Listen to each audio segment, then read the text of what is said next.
Le Grand Matin Sud Radio, 7h-9h, Frédéric Brindel.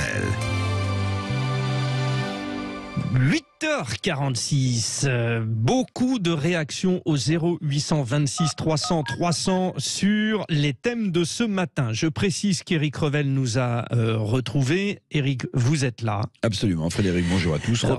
Bonjour. En ce qui nous concerne, Elisabeth Lévy est également présente. Elisabeth, vous nous entendez ? Oui, bonjour Elisabeth. Vous avez un sacré défi, Elisabeth, lancé par Bertrand Dotzenberg, notre tabacologue qui n'a pas envie de vous lâcher. Vous devez arrêter de fumer ce mois-ci. C'est le grand objectif de toute la station Sud Radio, Elisabeth. Oui. Très bien, on va me laisser mes objectifs, si ça vous ennuie pas. Madame tergiverse. Et surtout, Madame va s'occuper d'elle-même. Oui, voilà. Mais j'ai bien écouté les conseils de Bertrand Dotzenberg. Merci d'avoir. C'était très intéressant. Et ce qui est bien, c'est qu'il n'est pas justement. Ce qui est agréable avec lui, c'est que il est rigolo. Il est.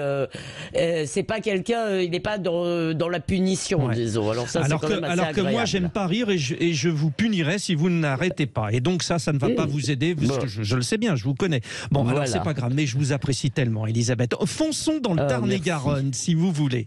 Pierre, qui habite à Montèche, c'est dans le Tarn-et-Garonne, Pierre, c'est ça ? Oui, c'est ça, oui. Oui, bien sûr. Alors, merci d'avoir réagi au 0826 300 300. Oui. Vous avez une question à caractère économique. Ça tombe bien, notre spécialiste Éric Revel est là.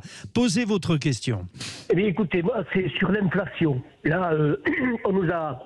Alors, l'inflation, ça va augmenter, nous sommes à 7%, ça va augmenter petit à petit.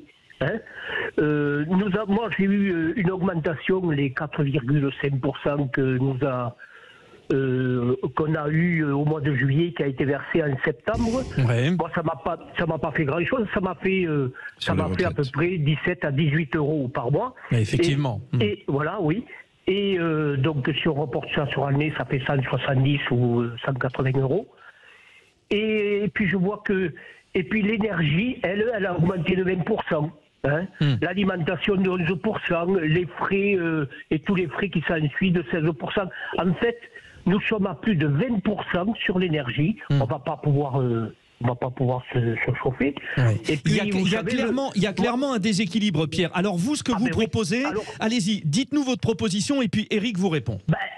Disons que, ils n'ont qu'à descendre la TVA à 5,5. Vous voyez, la TVA, tout le monde profiterait au moins de cette manne. Alors, question, Éric vous répond. Ça viendrait vers nous. C'est noté, Pierre. Merci pour cette question, Éric. Alors c'est vrai, vous avez raison, Pierre, que ça aurait un effet immédiat sur le niveau des prix, parce qu'il y a différents taux de TVA suivant les produits en France. Le problème, parce qu'il y a toujours un problème dans les solutions, le problème, c'est que si vous baissez le ou les taux de TVA, par exemple sur le carburant, je rappelle que 60% du prix d'un litre d'essence sont des taxes qui vont directement dans les poches de l'État. Si vous baissez les taux de TVA, en fait, vous privez également l'État, qui en a incroyablement besoin en ce moment, de recettes budgétaires. Parce que les boucliers tarifaires, on peut être pour, on peut être contre. Ça a creusé la dette française, il n'y a pas de doute. Mais les boucliers tarifaires, ils coûtent énormément d'argent, comme avait dit Emmanuel Macron. Pour un autre sujet, ça coûte un pognon de dingue. Oui, donc on va encore se déplumer. Si vous asséchez un peu plus l'une des principales recettes fiscales pour l'État français, qu'est la récolte du taux de TVA, alors là, on va totalement dans le mur. Donc oui, bien sûr, vous avez raison, ça peut avoir un effet immédiat, mais ça coûterait extrêmement cher. C'est très compliqué à mettre en place. Autre thème dans l'actualité aujourd'hui, revenons sur cet activisme de plus en plus visible et de plus en plus oppressant, notamment sur la voie publique. Hier, les écologistes qui entendent manifester, on est passé pas loin de la grosse bagarre hier sur les routes. Elisabeth Lévy, il va falloir agir assez vite par rapport à cet activisme, parce qu'on peut avoir des débordements de toutes sortes et ça peut dégénérer. Mais en même temps, il y a tellement de réponses dans votre question que je sais plus bien quoi dire. Oh bah ça, je me fais aucun souci pour vous. Non, je me fais aucun souci pour si vous. vous voulez, il faudrait évidemment que force reste à la loi, mais il y a aussi une certaine. Moi, je suis frappé par la complaisance, notamment d'un grand nombre de médias, par rapport à cet activisme. Alors moi, je suis tout à fait favorable au terme écoterrorisme. Pourquoi ? Parce que dans le terrorisme, ça se définit par deux éléments, la violence, l'idéologie. Il me semble qu'on y est. Alors bien sûr, de la même, moi j'ai déjà parlé de terreur féministe. Il ne m'a pas échappé qu'il n'y avait pas de guillotine. Si vous voulez, on peut employer les termes, d'accord ? Il n'y a pas que le terrorisme djihadiste et le terrorisme écologique aujourd'hui ne tue pas, si vous voulez, mais il pourrit la vie des gens. Alors bien sûr, il faudrait que force reste à la loi. Simplement, on a quand même le sentiment qu'il y a... Alors, bon, on verra, c'est pas passé comme ça à Sainte-Soline, mais que très souvent, si vous voulez, on a un gouvernement qui est complètement terrifié parce que, effectivement, on a peur qu'il y ait des blessés, qu'il y ait même, au pire, ce qui s'était déjà passé, qu'il y ait un mort, ce qui serait terrible. Et donc, si vous voulez, on est plutôt dans l'attentisme. Mais oui, moi, je pense qu'il faut, à un moment, ces gens-là ne respectent pas la loi, ils enquiquinent les autres, ils sont pas capables de faire avancer leurs idées de façon démocratique, donc il faut les réprimer. Bon, Éric Revel, Elisabeth dit finalement, d'une certaine manière, l'État a peur de déclencher des catastrophes. Simplement, la catastrophe, elle n'aura pas besoin de l'État pour arriver. Parce que hier, par exemple, sur l'autoroute à proximité de Paris, ça aurait très bien pu dégénérer entre citoyens. Oui, alors le chantier de la fameuse bassine redémarre dans les Deux-Sèvres demain. Donc évidemment, avec le redémarrage de ce chantier, on peut imaginer qu'une mobilisation d'écologistes, extrémistes, radicaux va de nouveau avoir lieu. Ça, c'est à craindre. Il y a 1000 gendarmes qui ont été positionnés pour empêcher la constitution d'une ZAD, parce que c'est ça le vrai sujet.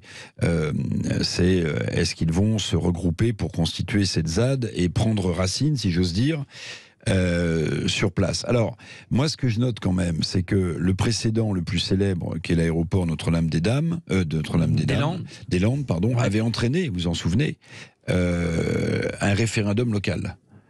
Il avait été... Sur lequel on s'est assis. Sur lesquels, c'est ce que j'allais dire Elisabeth, sur lequel Édouard Philippe s'est assis. C'est-à-dire qu'on avait demandé aux populations locales leur avis, et une fois que les populations locales avaient dit on est pour un nouvel aéroport à Nantes, eh bien le gouvernement avait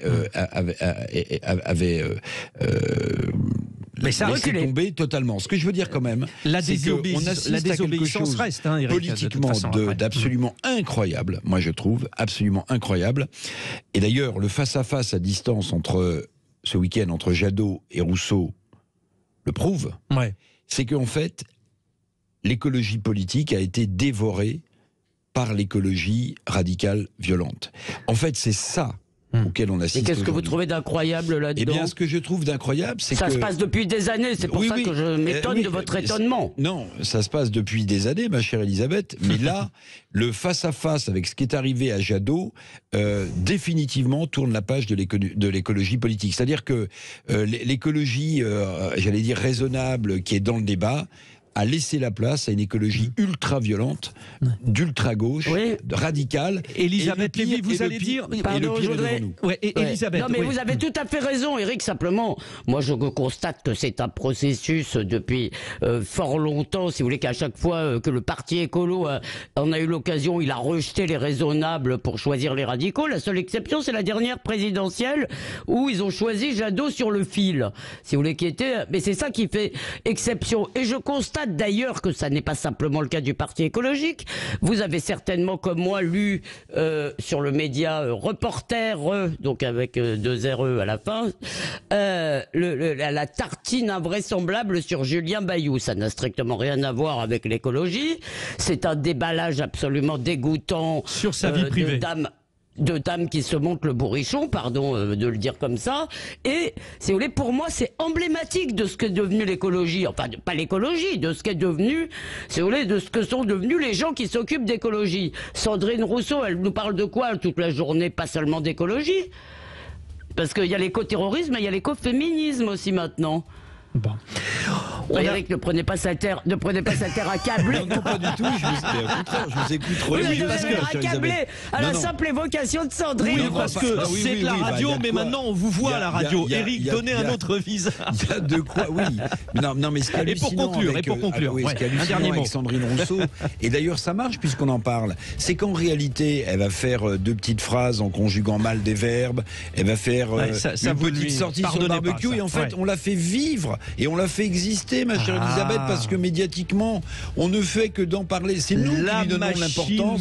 C'est nous qui lui donnons l'importance. C'est peut-être pour ça qu'à son évocation, j'avais l'impression de tirer une tête de, comment dit-on, de 6 pieds 3. Mais c'est normal, il est 8h57 et nous sommes dans un jour férié. Vous tirions une sale tête, mon cher Eric, effectivement. Merci Eric Revel et merci Elisabeth Lévy, et surtout félicitations pour le fait que vous avez décidé sans doute d'arrêter de fumer, mais ne nous dites pas encore si oui c'est le cas. Laissons un peu de suspense dans un instant. Comme disait ma grand-mère, les plaisanteries les plus courtes sont les moins longues. Alors vite, les infos.